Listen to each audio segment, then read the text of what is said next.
number one in Central Luzon, as the number one, no, public servant in Central Luzon, ang aking attachment and pagiging very passionate in helping. In sincerity-wise, kaya ko ipagmalaki, hindi ko kayang ibenta yon. At hindi kayang bilhin sa akin yon. Yan ang yaman ko sa paglilingkod. I always look into the eyes of the people, kung ano'y kaya kong bibigay ko yan. Kasi ako yung tipo ng tao o kongresista na I do leveraging sa pakikipagkapwa-tao. Hindi ako nakikipagkagalit, hindi ako nakikipag-away para lang makuha ko yung gusto ng lungsod. Hindi.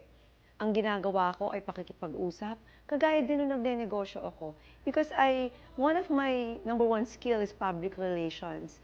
So, at the same time, negotiations. Pag mahirap yung mundo na ginagalawan, kaya ko yun.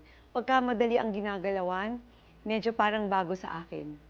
So for me, it's more of, there's no dynamics at all. It's just that learn to balance everything.